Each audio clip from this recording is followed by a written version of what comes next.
Les boîtes de messages sont une puissante et incontournable ajout à votre projet. Cette action vous permettra d'afficher les dialogues interactifs ou automatiques à notre bot. On peut la retrouver d'ailleurs à gauche dans les favoris et il y a 7 sous-catégories liées à la boîte de dialogue possible dans Automate. La première sous-catégorie est la boîte de messages conventionnelle comme on la connaît. Il nous est possible d'y insérer un message formaté ou d'y ajouter une référence à des variables créées ou même des scripts de référence bien définis que Network Automate met à notre disposition. Prenons un exemple. Créons une variable, nommons-la variable 1.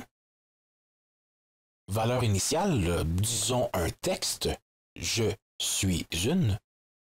Et pour les paramètres avancés de la variable, pour le moment, nous sommes sûrs qu'il s'agit de texte, donc elle restera du texte. On peut donc passer le type de variable sur texte. Poursuivons, affichons une boîte de dialogue. Message, on complémente une boîte de messages et insérons la variable 1 au début du message. Testons les 2 lignes de commande. Je suis une, qui est la valeur de notre variable, et une boîte de messages, qui est le texte de notre boîte de dialogue. On peut également configurer la boîte de messages. Sous l'onglet Boutons, on peut demander que le bot s'arrête au moment de la boîte de dialogue. On peut également modifier les choix de réponse associés à la boîte. Donc, prenons par exemple Yes ou No, donc oui ou non. Et lorsqu'on appuie sur Yes, donc oui, on demande au bot de continuer. Et lorsqu'on appuie sur No, on peut par exemple soit indiquer de arrêter complètement le bot, donc le moteur de Automate, soit de continuer son chemin, mais d'indiquer à la mémoire que la ligne de code précédente a eu une erreur, soit de démarrer un nouveau projet qui exécutera d'autres actions, car avec Automate, vous pouvez disposer de plusieurs projets et demander que, dans certaines situations et conditions, de démarrer un autre bot qui aura d'autres commandes externes à votre projet en cours d'exécution. Ou soit de changer une variable qui est très intéressante ici, nous allons l'appliquer. Donc, dans cette variable, nous choisissons notre variable 1. On veut donc appliquer nos paramètres sur la variable 1 et la nouvelle valeur pourrait être, par exemple, faux, recommencer. Et dans l'onglet avancé, on peut définir la position de la boîte à l'écran. Habituellement, on la positionne au centre de l'écran, mais cela dépendra du contexte de votre projet. Le type de boîte, eh bien, Windows, par défaut, a plusieurs modèles de boîte. Information, exclamation, question ou stop. Sélectionnons Information. L'impact sera seulement visuel. Et n'allons pas plus loin et testons. Si nous appuyons sur Oui, dans notre terminal de variables, on observe que la variable reste bien par défaut. Et si on appuie sur Non, dans notre terminal de débogage, sous la sélection des variables dans la mémoire, notre variable devient le nouveau texte attribué. Nous pouvons donc imaginer tout l'intérêt et la force d'une boîte de messages interactive. Dans la sous-catégorie Input, Input signifie en anglais une boîte de messages pour taper du texte. Pour les devs Webmaster, le terme vous sera familier lorsqu'on parle d'une balise Input que l'on peut reconnaître ici. Le concept est identique. On peut définir une longueur maximale pour le texte à entrer et ce texte sera par exemple injecté dans la variable 1 que nous avons déjà.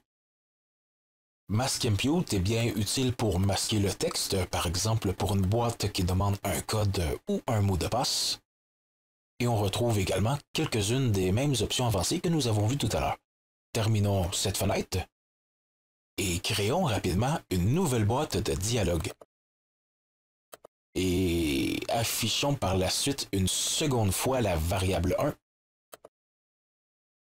et testons. Notre première boîte nous affiche donc une variable 1 avec une input texte. Nous avons donc la possibilité d'écrire du texte dans le input. Écrivons, par exemple, 25 janvier, hors contexte. Et voilà, la boîte de dialogue suivante nous affiche la même variable, la variable 1, mais avec la nouvelle valeur injectée pour notre input dans la mémoire du projet. Et dans la sous-catégorie Sélection, l'idée ici est d'afficher un choix de réponse variable pour notre projet. On doit choisir dans quelle variable le choix sera injecté, ici qui est notre variable 1.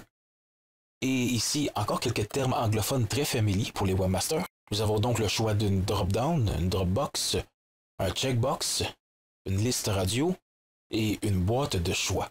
Choisissons une Dropbox classique.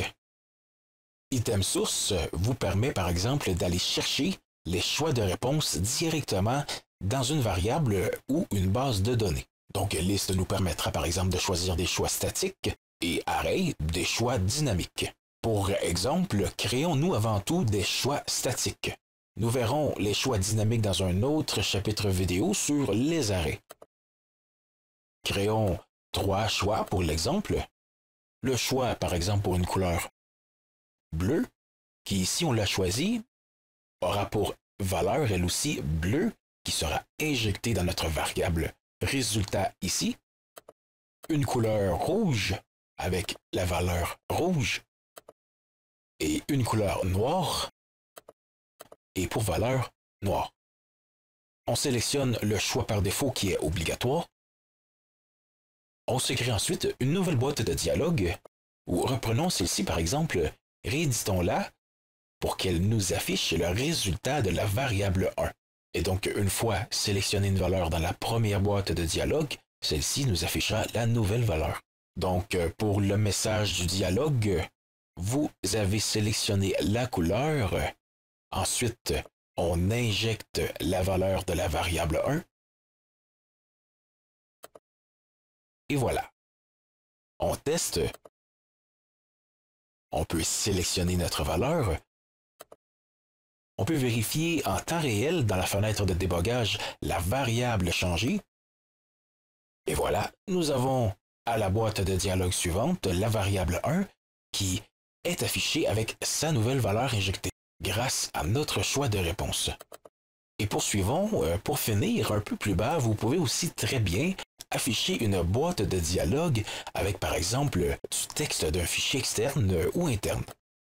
Ou même créer un fichier texte sauvegardé sur votre réseau local avec les choix exécutés sur votre projet. Les possibilités restent donc multiples. Donc, la boîte de dialogue reste donc un élément très puissant et combiné aux variables et aux arrays, un incontournable pour réaliser un bot interactif. Et nous avons utilisé un peu le concept des variables.